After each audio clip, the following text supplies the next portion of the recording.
as the Q&As. So for all of our attendees, if you look at the top of your screen, you should see a button in your menu that says Q&A. As you are going through and listening to the presentation, if you want to go ahead and type in your questions in that bar or in that window, what we will do is we will hold those that we can and save them for a live question and answer session at the end of the presentation.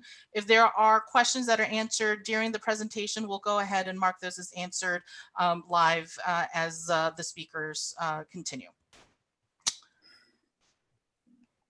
Let's see, and looks like Ruben will be joining us shortly. Mary, you want to introduce yourself? Sure. Hi, everybody. Welcome. My name is Mary Kuhn. I'm a coordinator of economic development in the Department of Planning, working on the NOF program. Happy to be here with you today. So with that, guys, I think we can allow Ruben to introduce himself once he has, his moment in the sun here with the program. I just want to say this, guys, that we hope to have as robust of a participation with this program as possible.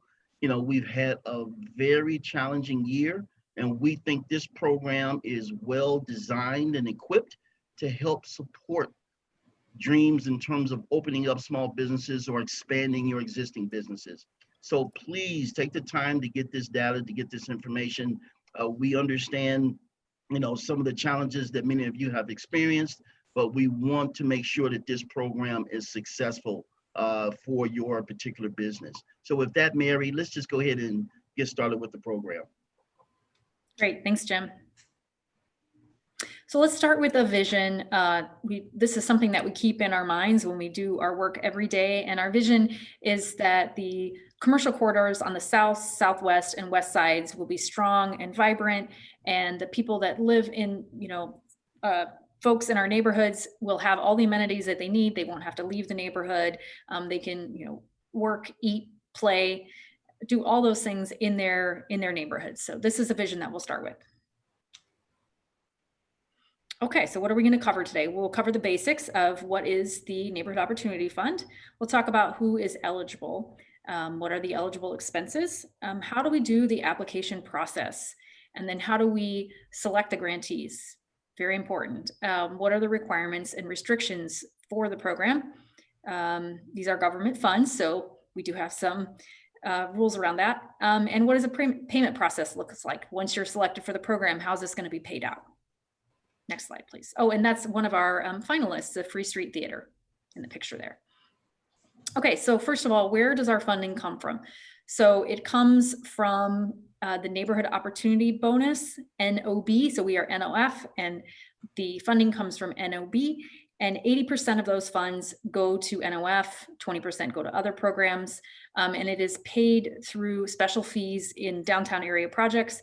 And those funds go to us to be spent in the neighborhoods in areas that have historically not seen the investments that other areas have. It is not funded through property taxes. It's funded through these development projects and the special fee. Okay, so history of the program. So we launched in 2017 as a financial tool to drive investment in the neighborhoods. 2019, we had a new administration that came in, a makeover of the program, relaunch with the community. 2020, we're on our second round. As you know, we were able to participate in the Together Now Fund this summer to address the property damage that many business owners suffered from. And here we are now with the round just opened yesterday. We're very excited to see all the applications come in. We have 157 active and completed projects with about 49 million committed. For the first round, to give you an idea, we received 325 applications and we were able to select 32 out of those 325 for 5.4 million in grant funding. So the program is very, very competitive. And it looks like we're going to have an even bigger response this time, which we're excited about. Oops, sorry. So what are the goals of the program? So we want to build strong, inclusive corridors on the south, southwest, and west sides. And in order to do this, we are looking to attract commercial and cultural amenities. So you'll hear that repeated throughout the presentation: cultural and commercial amenities. And the purpose of that is to enhance the quality of life for areas that have not had this investment and that have suffered from inequality and poverty. We want to support commercial development, and this is led by local entrepreneurs that are going to build wealth in their communities and provide resources to the neighborhoods. So how do we do this? Well, we have to work with the community, work with the stakeholders. So we work with local government officials, we work with lots of different community organizations, including the neighborhood NBDC, the neighborhood business development centers, and of course with small business owners. So we do a lot of program marketing and outreach. We do events like this. We identify projects that are aligning with the local community plans. So we know what the community needs, and we're trying to align with projects that are going to provide that. And we're assisting applicants with the process of applying. Okay, so let's talk about eligibility. So I mentioned the commercial and cultural before. So if you are a commercial property owner, you're eligible. If you are leasing, you don't have to own the property, but site control is very important. So you can show site control through a lease. The property owner has to approve and sign off and be willing to participate in the project. Nonprofits can also participate if they're providing a commercial activity in the space. So if it's, maybe social services or something like that, that's not commercial, being provided by the nonprofit probably wouldn't be eligible. And that's down on the list of the ineligible is the social services, workforce, schools, and daycares. But if there's a commercial component, that component could be eligible. So manufacturing, industrial, also not eligible. Churches functioning as churches are not eligible if they are, they have a store that they are running. That's a commercial activity that would be eligible, but not just the church itself doing its, regular activities. And residential properties are not eligible, and that includes home-based businesses and live work. Mixed use can be eligible, but only the portion that's commercial would be covered by the grant funds. The residential portion is not covered. Okay, so let's look at a few of our grantees that we're really proud of. And this will give you a sense of the different types of projects in the NOF program. So grocery store, always looking for, the neighborhoods always need more food access, and in particular, access to healthy foods. Offices are eligible. So we do have offices like dental offices and other types of offices in the program. Cultural, I mentioned the cultural amenities. So we have the 345 Art Gallery. That's one of our completed projects. Cafes, restaurants are an important part of our program. So Sip and Savor in Bronzeville. And then lastly, taverns are eligible. And that is Osito's Tap. There in the lower left-hand corner. Okay, so types of projects. It could be an expansion of a business or a renovation. New businesses are eligible. So that might be a brand new business, or it could be a new location for an existing business. New construction is eligible, and we like to see those vacant properties, brought back to life. Acquisition is probably something that's going to come up with the question in the questions. So we can cover that, but the grant, that's not the primary purpose of the grant. The purpose is for construction and renovation. So the construction has to be completed first, and the acquisition that we will cover can't exceed what was paid out for construction. So there's some restrictions around acquisition, but it's really not the primary focus of the grant. Okay, so today we are talking about the small grants track, and those are grants of up to 250,000. It's a very competitive process, as we mentioned before. And the grantees are expected to complete projects within 2 years. We have another track that's called the large grants track. We're not going to cover that in the presentation, but just so you know what the two different programs are, those are over 250,000. They require city council approval, and they have to follow the MWBE requirements as well as other conditions with an RDA. So different process, much more lengthy that they go through in the large grants, but we're going to focus on small grants for today. Okay, so what can we pay for?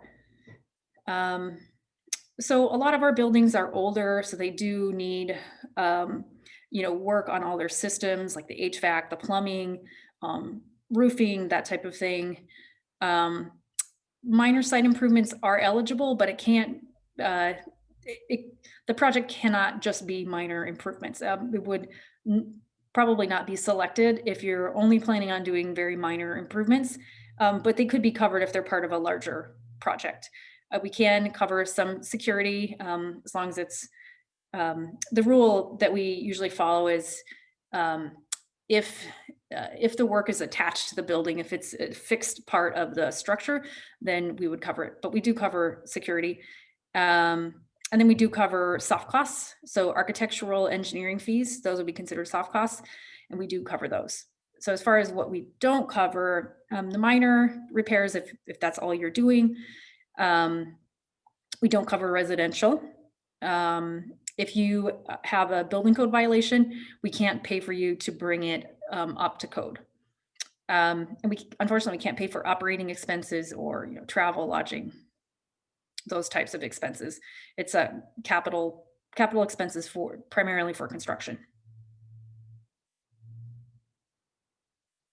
Okay, so a little bit more about eligibility. So we use something called the Qualified Investment Area, or the QIA, and we used census data to identify the communities that needed the investment the most, and this was based on the vacancy rates, people living below the poverty line, percentage of people unemployed, educational attainment rates. That's how we came up with these areas and with the map. So we call that the Qualified Investment Area. You can also look at this map on our website. It's the map that has the yellow, you'll see the big yellow area. That's the Qualified Investment Area. Okay. Additionally, we have corridors. So we have eligible, priority, and Invest Southwest corridors. And you can see those on the map here. And again, on our website, you can check if you have a specific address you want to check, you can check it on our website. The link is there at the bottom of the slide, chicago.gov/NOF. And for the small grants program, the project must be located on one of those corridors. And the Invest Southwest corridors, that's a new program that we're participating in, those will receive the most weight. So Invest Southwest receives the most weight in our process, then priority, then eligible. And the purpose of these corridors is to focus the investment to ensure that we are really having impact on those areas. And this is how you can check it. chicago.gov/NOF, and you can check a property there to see if it's eligible. And that yellow that you see is the Qualified Investment Area.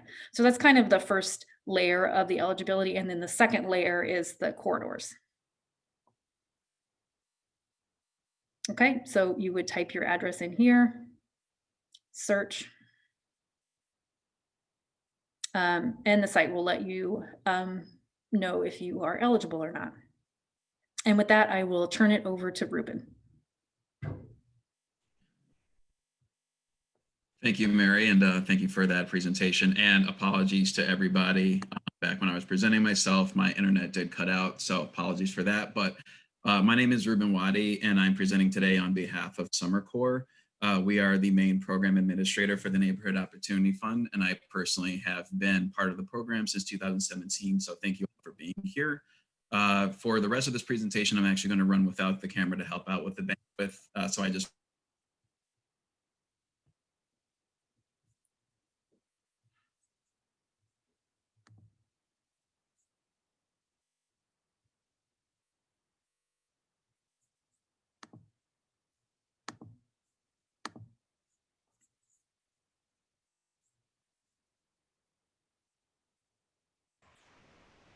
Okay, it looks like we are having Right. some. Oh, That's associated with it.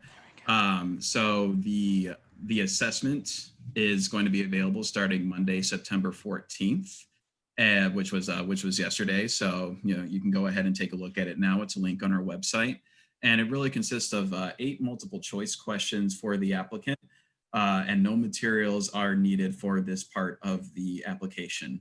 And this is really to see if sufficient project planning has been completed for the application, hence the name Project Readiness. We really want to see what the readiness level of the project is prior to you applying. This really helps save time for applicants who might not be ready to necessarily apply for the program, but instead of just redirecting them towards nothing, it actually directs them towards community partners and other resources that are available for assistance with project planning and other important things to help you get a proper readiness assessment or proper readiness score for the project. And also for those that actually do complete the readiness assessment and are given a code, you can still view these community partners to help you fill out the application as well. But anyway, if you fill out the readiness assessment and you demonstrate the proper readiness, you're provided with a unique application code, which is needed to apply. And please note, the readiness assessment is not the full application.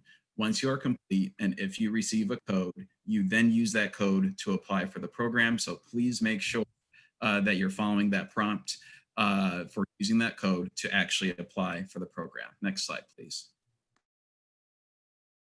So as I said before, we have community organizations and other resources that are available to help applicants with their application, whether they need help with readiness assessment or whether they need help with the actual application itself. These organizations and resources are listed on our website. So you can go there to applicant support. You'll be able to see it once you go to neighborhoodopportunityfund.com, spelled exactly as it sounds. We have over 20 partner organizations supporting NOF applicants, grantees, and alumni. So you do not need to be selected for the program in order to utilize these resources. And these organizations really work in our community towards making strong and vibrant communities. They really do align with our vision. So we encourage you to utilize their resources as much as possible, and not just for the sake of the NOF, but also for anything else you might need assistance with in your business. So yeah, the list is on our website, so please go check it out if you need assistance with anything relating to your business within the community. Next slide, please. So how do you apply for the program? So once you've completed the readiness assessment, and if you were given an application code, you're effectively ready to apply. So again, it's important to note the readiness assessment does not constitute the entirety of the application. It's only there to see if you are ready to apply for the actual application. So if you're given a code, you're going to be prompted to click continue on the application code window. So make sure to be on the lookout for that. And from there, you'll be directed to the application. You'll be creating an account on submittable.com. It's not a very complicated process. So it's just a few pieces of information that it will need. And then from there, you can begin your application. And if you're not ready to fill out all of your application right there, then you can save it for later. You don't have to complete it in one sitting as long as the application is submitted by Friday, November 6, 2020. And we encourage you to utilize this save for later feature because there might be some questions you can't answer necessarily or documents that you can't necessarily provide in the moment. You can save the application for later just in case you are not ready to hit that submit button. And you'll be prompted to upload some supplemental files to make sure your project is accurately reviewed. We're going to be asking for headshots and photos. And then it'll prompt you to upload construction estimates if you have it, preliminary design drawings or construction schedules if you have them, proof of site control, funding documentation, maybe even business plans and strategic plans as well. So all files that pertain to the readiness of your project will be important for you to submit along with your application. So please make sure to read those prompts. And if you do have that documentation, please make sure to submit it. If you're not sure what the documentation is, please work with a community partner and they can provide you with the proper assistance. And then of course, before you hit that submit button, double check and triple check and quadruple check to make sure that your application is completely representative of the project that you're trying to do in the area. You want to ensure the accuracy and completeness before you hit that submit button. And this is crucial towards making sure that the application is fully representative of the project that you want to do and that you are correctly demonstrating the amount of readiness associated with the project.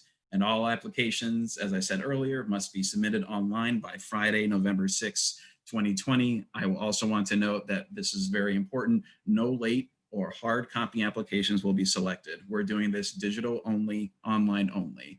So please do not submit a paper application to City Hall or to the Summer Corps offices. Please only complete the application online. Next slide, please. So how do we select grantees? I want to make it very clear that the NOF is a competitive program that receives hundreds of eligible projects.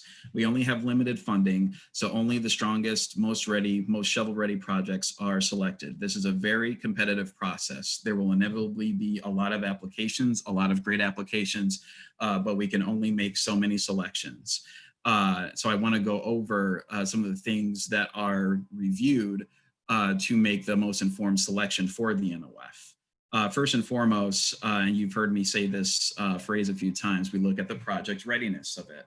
And this implies how quickly can you start the project and what resources do you have available for the project to be completed.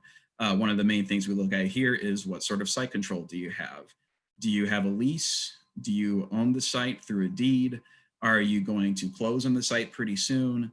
Do you have communications with the bank proving that you will close on the site soon? Do you have a letter of intent? Things like that. So site control is a really key determinant of a project's readiness factor. So that's one of the primary things that is looked at during the review session. So keep that in mind. Financial feasibility. This is very important too. So can the applicant obtain funds to cover project costs that are not covered by the NOF grant?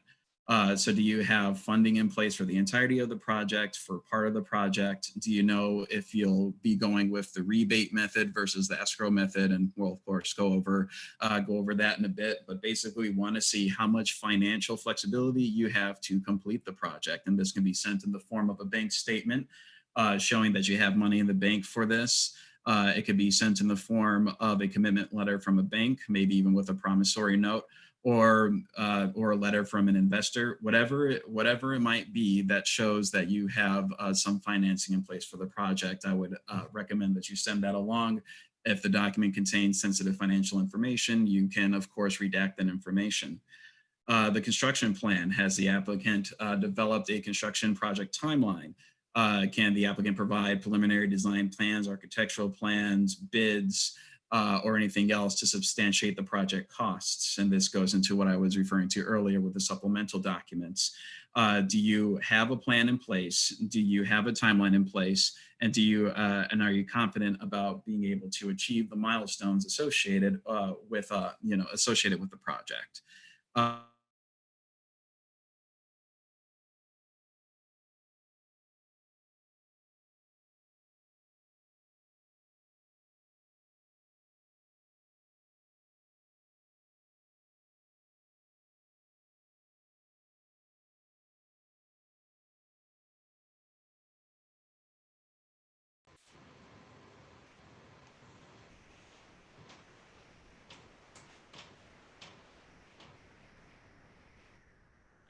Did we lose Ruben, And Sophia? It looks like Ruben just jumped back in. Okay, good. Ruben, hi, hey Sophia, where was I lost at? you were talking about construction plans. Okay, sorry. I'll quickly go over that again. So construction plans are basically, we want to see what sort of planning that you've done for the project. We want to see what sort of designs that you might have. We want to see bids you might have. We want to see a construction timeline with milestones associated with the project. And finally, for catalytic impact, we want to see you demonstrate just how much of an impact this project is going to have on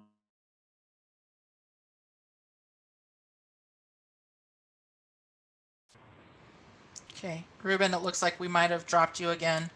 If you can hear this.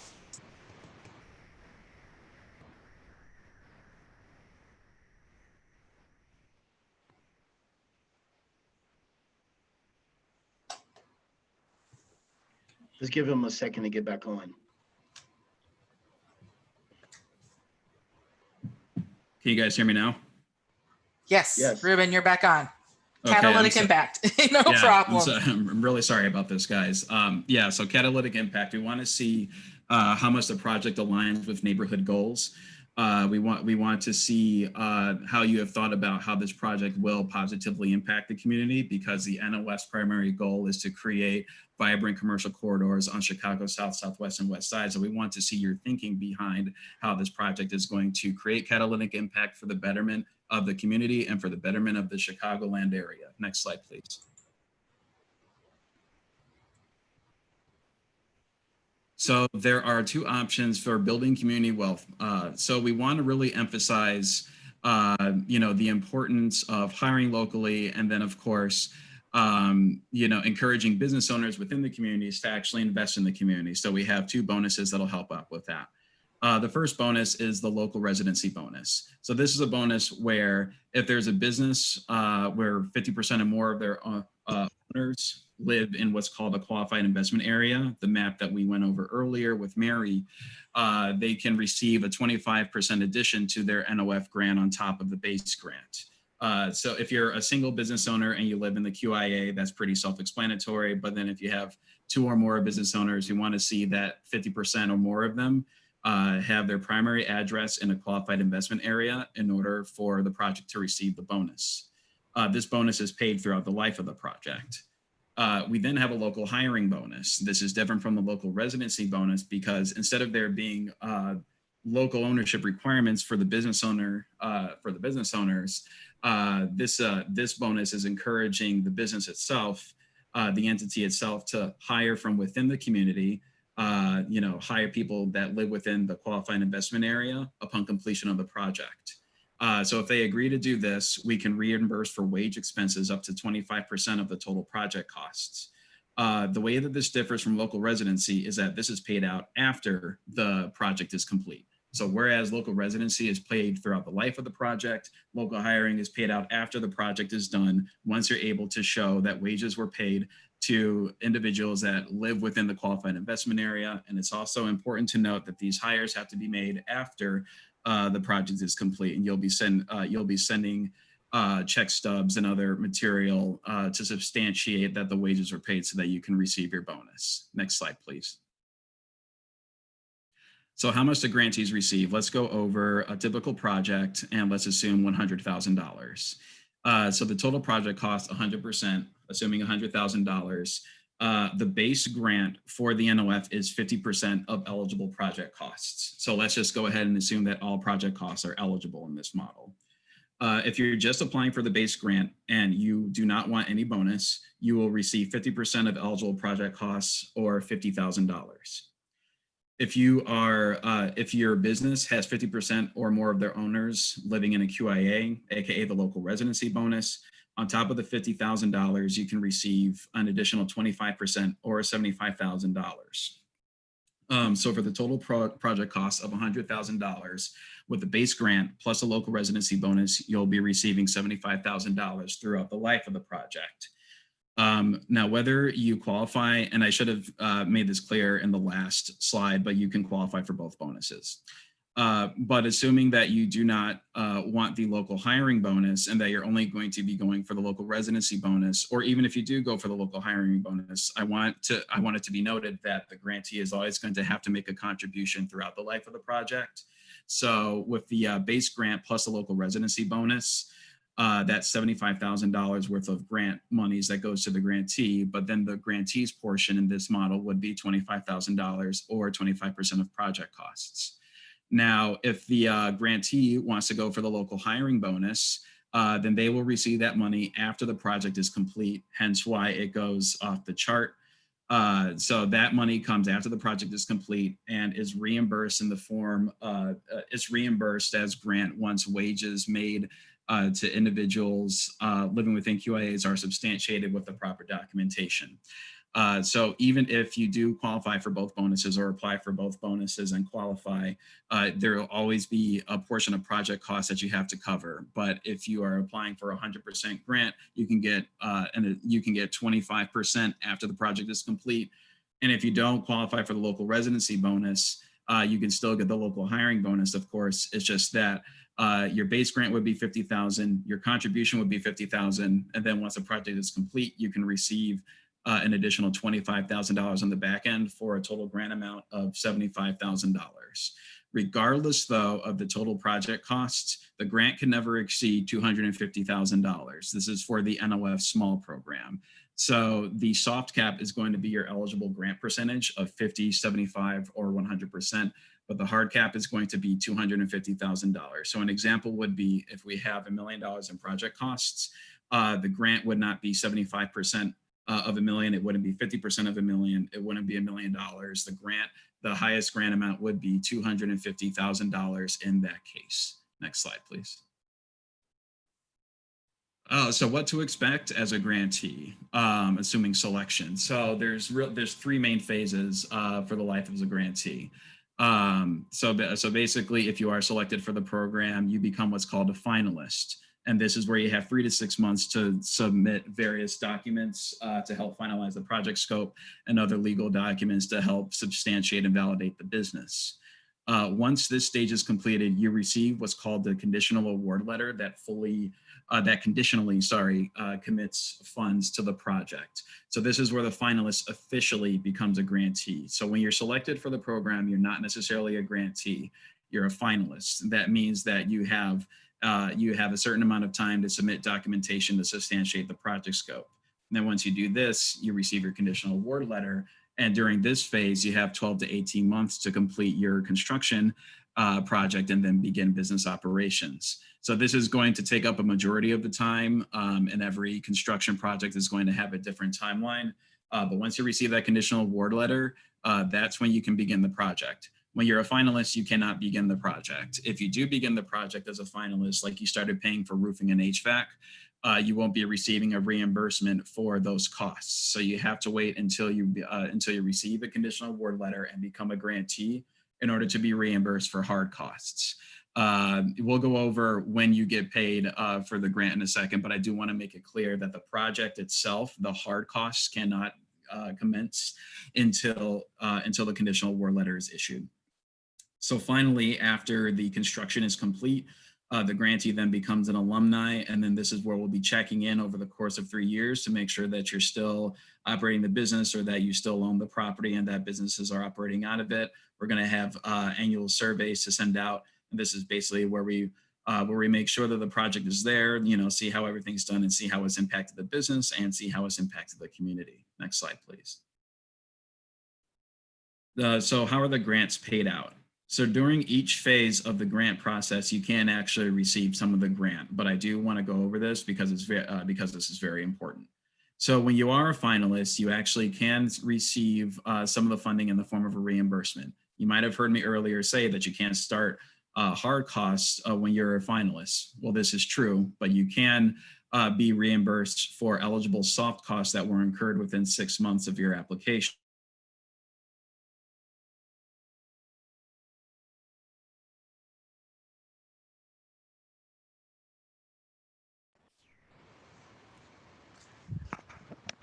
Ruben, it sounds like we may have lost you again. Let's give Ruben a few seconds.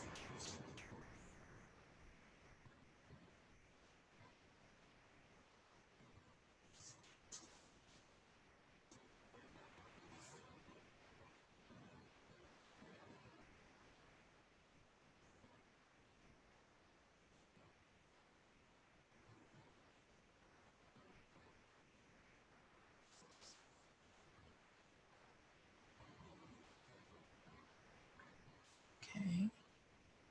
It looks like Ruben may have dropped off the call. He should be joining us shortly.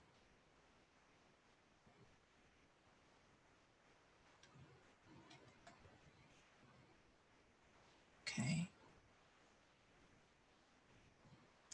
All right. Mary, did you want to try and, oh, I see Ruben popping back up. Sorry, can you guys hear me now? Yes, thank you, Ruben. Okay, thanks, Sophia. Where was I lost at? You were just talking about the finalists and what could be covered in the finalists. And Thank you. Mhm. Great. Okay, so as a finalist, you can be reimbursed for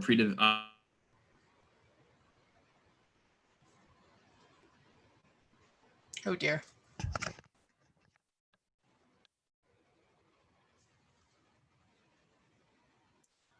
Ruben, we may have lost you again.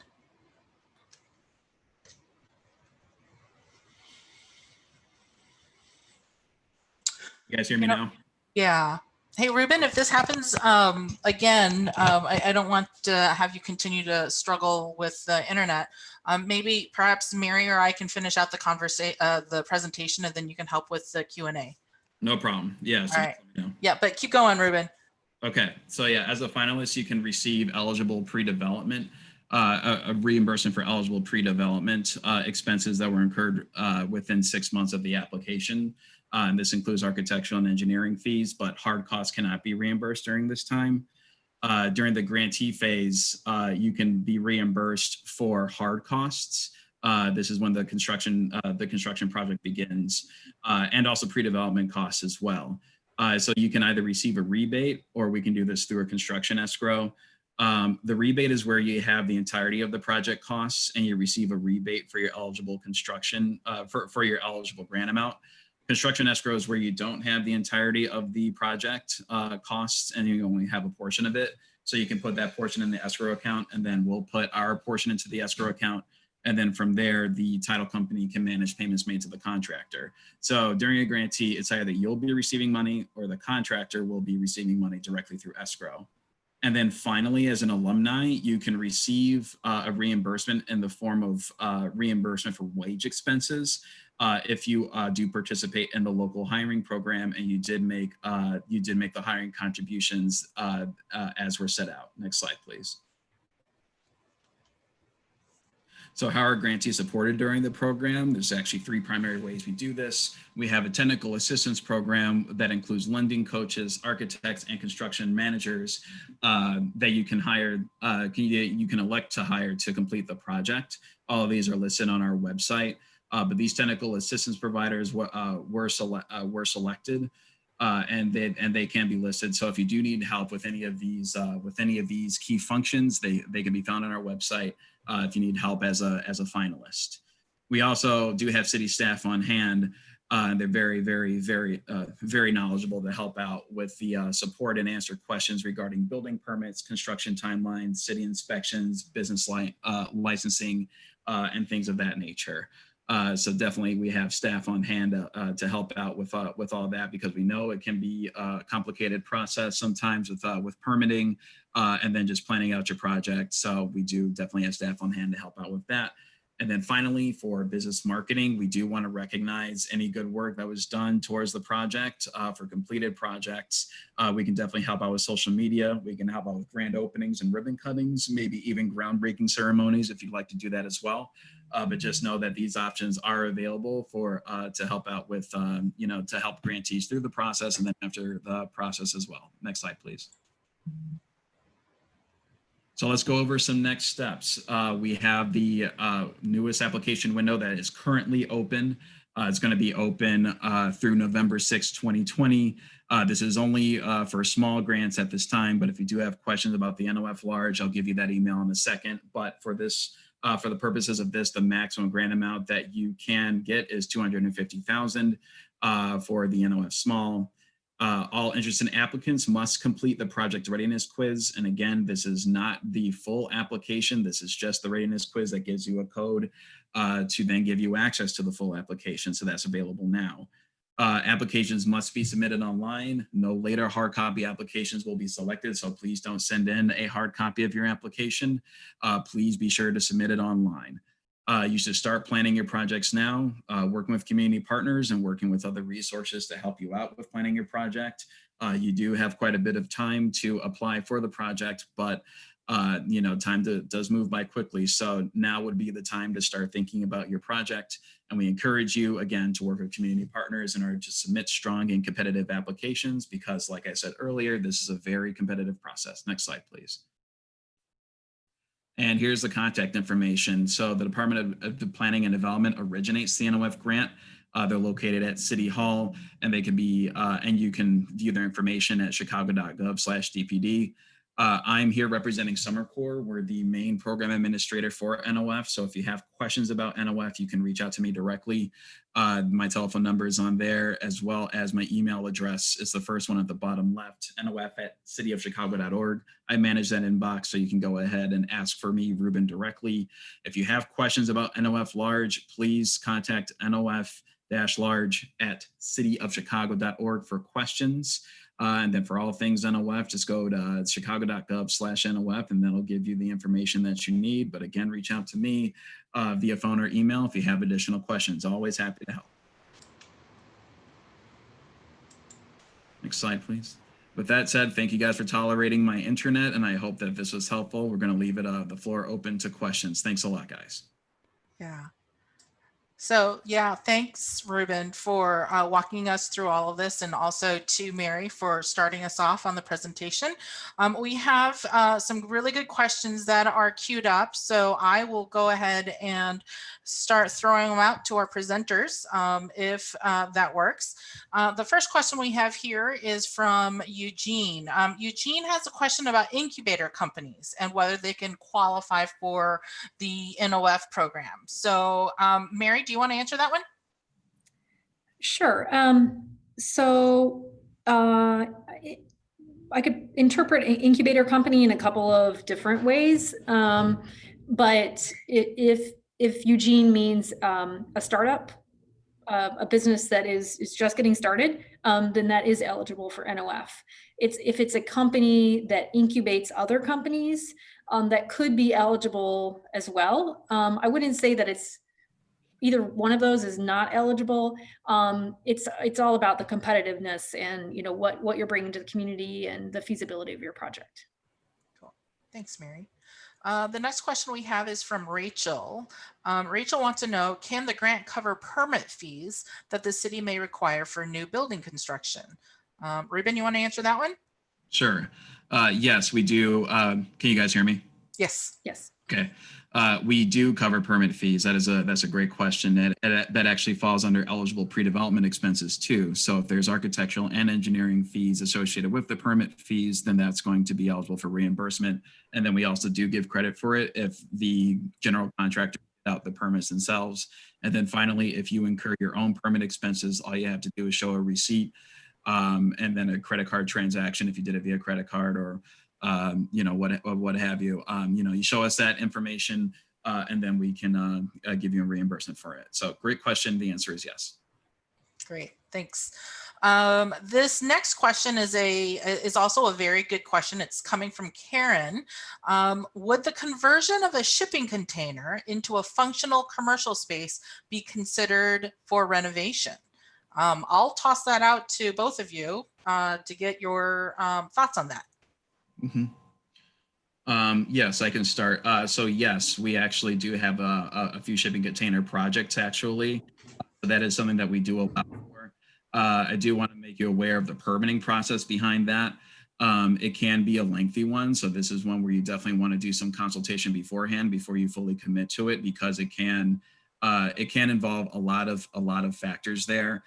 There's a lot of precedents out there for how it has been done, and there are examples outside of NOF.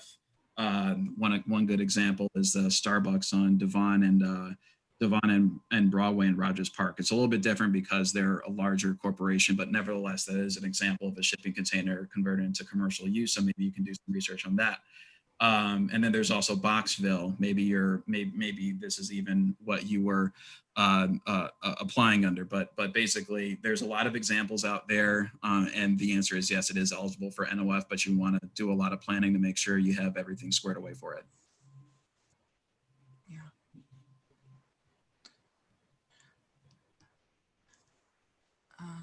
Mary, do you have any, can you talk a little bit about how the TA architects can help determine or how to ensure that containers, shipping Sure. containers could be eligible for NOF? Yeah, so we have something called the Technical Assistance Program, or the TA program. We recently added architects to that program. So we have architects, construction managers, and lending coaches. We cannot cover those fees unless you are selected into the program, but they are on our website. If you visit our website, you can see them there. We have links to their website. So feel free to call them, and they're not going to charge you to make a phone call, and I'm sure they'd be happy to talk to you. If you do choose to hire them, they are available.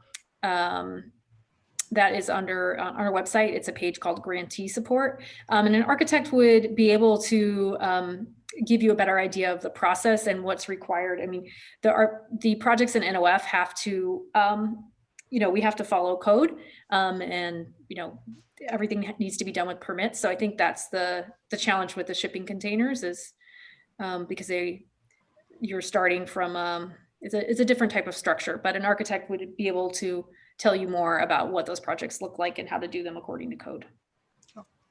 Awesome. Thanks, Mary. Okay, so the next question we have is, this is interesting. It's a question of a safety net non-profit primary care medical clinic and whether that could potentially be eligible if they were doing substantial renovations or repairs. Ruben, you want to answer that one? Sure.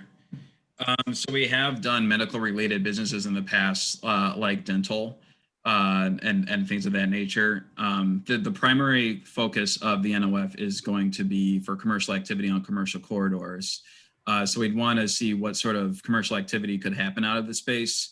But this is one of those things where we probably would evaluate it on its own individual merit. We probably need a lot more information on the types of services because there were some terms in there that me not being a medical profession, I don't know exactly what it is.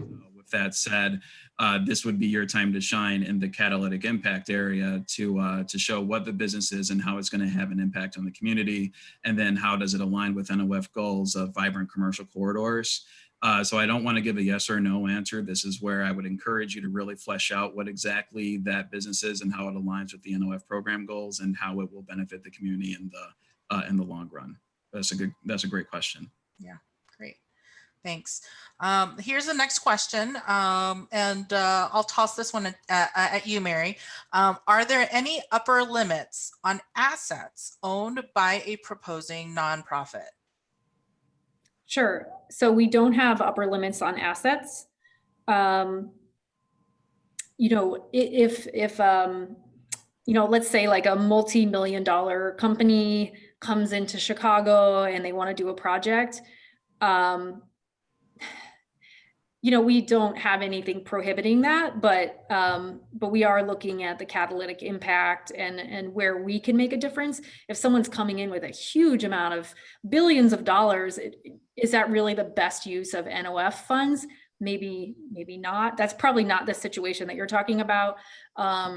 So that's not something that we would ask about specifically, but I guess it could be a factor just with competitiveness. This next question is from Rachel, and I'm going to do a little bit of interpretation here. As of right now, we are open for applications. It opened yesterday and it runs until November 6th. So any interested applicants have until November 6th to submit an application. Rachel's question is, when does the next round open for NOF? So Mary, you want to answer that one? Sure. So this year, in previous years, we've done one round per year. This year we did two. We opened our round at the beginning of 2020. We announced in June. It was a bit delayed due to the pandemic. Now we're opening up the second round. So that's kind of history. So I would say anywhere from 1 to 2 next year, what you could probably expect. And we don't have a specific date yet. But you can sign up for emails on our website. I'm assuming everybody is already signed up, but if you go to the contact page, you can sign up there, and we will send out a notification when a new round is announced. Great, thanks. Okay, this is a great question. Jacqueline wants to ask, will there be a session, an NOF info session in Spanish? Ruben, you want to take that one? Yeah, sure. We do have an upcoming info session in Spanish, I believe this Friday, correct? So we do have one. And you are able to register for it on online right now. So if you go to Neighborhood Opportunity Fund, I believe it's /apply, then you'll be able to sign up for that. We also have had Spanish, this info session in Spanish in the past, and I believe that was a live recorded session. So just in case you can't register for this upcoming session, you can view the past session. And that was actually presented by my colleague Manny Flores at Summer Corps. So yes, that is available too, and the link is on our website. But if you want to see a live presentation, the link to register, again, Neighborhood Opportunity Fund .com/apply. You'll be able to see it there. You can go ahead and register. It'll be another Zoom meeting. So yes, we do have that available for you. Great, thanks. Okay, this next question is from Melody, and I'm actually going to answer it myself. Melody is asking, can an LLC startup company apply that is nonprofit? So I'm going to break this out into two questions. One is nonprofits are able to apply. Second is limited liability companies or LLCs are also able to apply. The interesting dynamic here is the LLC that is also a nonprofit. By kind of typical kind of legal organization kind of rules, nonprofits are generally set up as a nonprofit corporation, not so much of an LLC. So one really talks about the legal structure of an organization, whether you're a corporation or an LLC or a general partnership, sole proprietorship, all those different kinds of entity types. The other one is really on terms of how you operate, whether the revenues are profits that go to shareholders or to LLC managers. So if there's any questions on legal entity setup or operations as to whether you're a nonprofit or a for-profit, I would recommend that you talk to any of our community partners. You can also go to the Department of Business Affairs and Consumer Protection. The BACP, they have a number of partners that also provide pro bono legal assistance, and they can talk about this as well. So for anyone out there that is interested in setting up a new entity to start a new venture, if you're not sure how to start it up, our recommendation would be to go ahead and talk to some of the neighborhood business development centers, community partners, and also the Department of Business Affairs and Consumer Protection to make sure that you really set it up the right way when you get started. So thanks, Melody, for that question. Okay, so this next one is from Carl Lynn. This is a really good question. The person asks, my construction cost is estimated at 2.2 million. Would that be considered large? Can I still apply for small? Ruben, do you want to go ahead and answer that one? Sure. So what it depends on is what you apply for. So you are eligible as long as the property is eligible. And if you are on an eligible commercial corridor, you can qualify for small if all you want is $250,000. However, if you do want to, it does also qualify for large as long as it's an eligible business within the qualified investment area.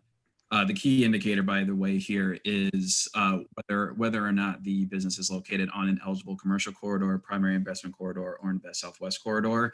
In order for you to qualify for small, you do have to be on one of those corridors. But if you're just located in the qualified investment area and it is an eligible business type, then you can apply for large. So the answer is yes to both small and large. You can apply.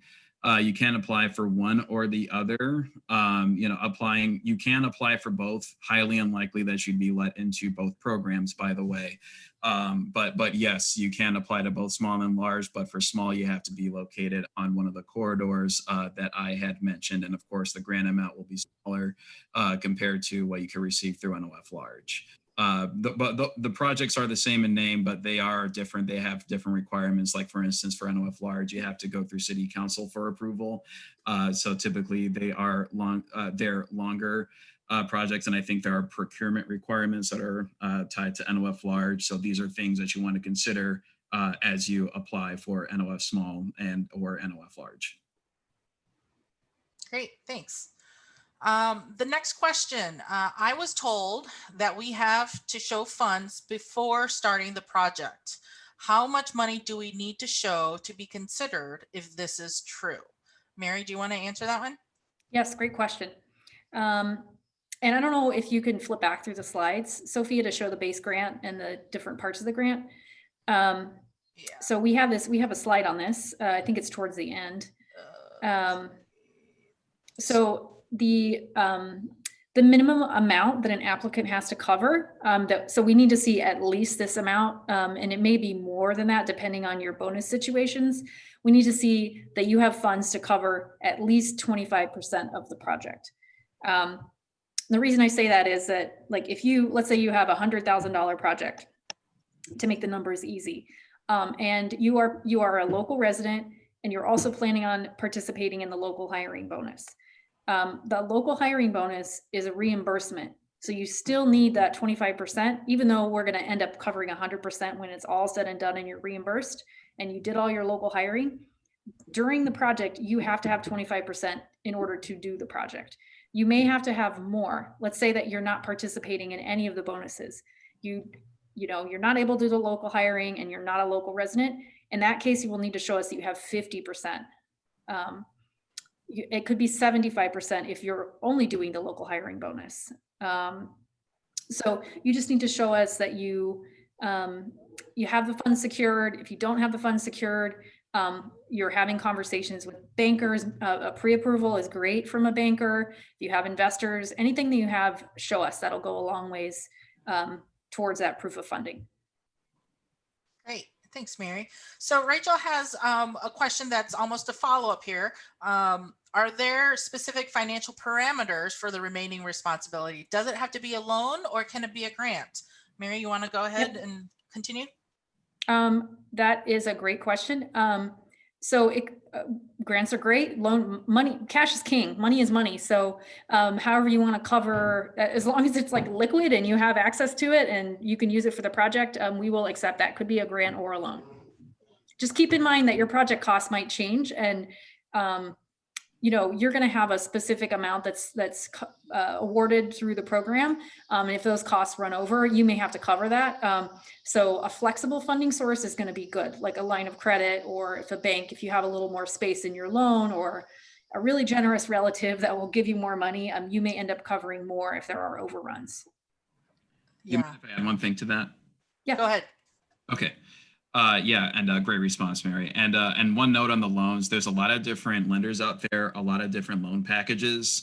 Off the top of my head, I can think of a construction loan, a bridge loan, and like Mary said, a line of credit, or a personal loan. There's a lot of different loan types out there, and every lender is different. So if you are interested in getting loans, I would start researching that today, and I would start cultivating relationships with different lenders if loans are the only possibility. Because like I said, every lender is different, and we are living in very different times these days. So the time to start really thinking about a loan, maybe not necessarily closing on a loan, but because there's no guarantee that you'll get the NOF grant based off competition. But at the very least, cultivating relationships with bankers is something that you might want to do just to make sure that you have everything squared away for the application of the project. Yeah. Great, Ruben. I would also add to that and say, we have seen applicants where in the financing, they are proposing spending, I don't know, $25,000 on a consumer credit card. So that's probably not a good idea from a longevity standpoint. So if you want to, if you need to, definitely reach out to some of the CDFIs and other lending partners to make sure that you are getting the best product and not the easiest, because sometimes those come with really high interest that will be really difficult to pay off in the long run. I'm going to ask a couple of other questions and then we'll go ahead and close, Jim, if that's okay. Cinnamon is asking, how many applications are you accepting? So I'll go ahead and just answer that. We are accepting as many applications as want to come in between now and November 6th. There is no limit to how many applications we are accepting. What will happen though is once the applications are submitted, they will be reviewed. And then we have about $5 million in grant awards that we can give out. So we will start with the strongest, most catalytic projects and start issuing those grants until all of those funds are allocated out into the neighborhoods. The second question, or the final question, is will this program be offered next year as well? And Jim, do you want to answer that question as you close this out? Sure. This program is not going anywhere. This program has been successful and we are trying to make it better with your support. No, we believe that a program like this is needed, particularly on the south and west sides of Chicago. And yes, we are already talking about the first round for 2021. So, two things before we close out. One, you guys have met with the team for NOF. They are at your disposal. Do not hesitate to reach out and get any additional clarity that you guys need in order to, provide us with the best applications that you possibly can. And keep this in mind, our aim is to really have quality applications come into our department. We released this yesterday on the 14th, and I don't know if this was shared, Sophia. Not yet. But we have a pre-screen that you guys just heard from Ruben. We got over 900 pre-screens for this particular round, and we just couldn't be happier about that type of response. This program is now becoming well known. We know that it provides real equity, equity growth for small businesses on the west and south sides of Chicago, and we want to continue this program. But we also know that with its popularity, that these applications are going to become very competitive. So we want to make sure that you utilize all the resources that this team is literally developed and provided in order to make sure that you can do just that, which is put forth the best application you can. But yes, we are already looking at 2021 to answer your question. So with that, guys, if there are no more questions, I want to wish everybody the best of luck and hope to hear from each and every one of you very, very soon. Okay. Thank you so much for participating today. Thank you, Thank you, everyone. Thanks, everyone.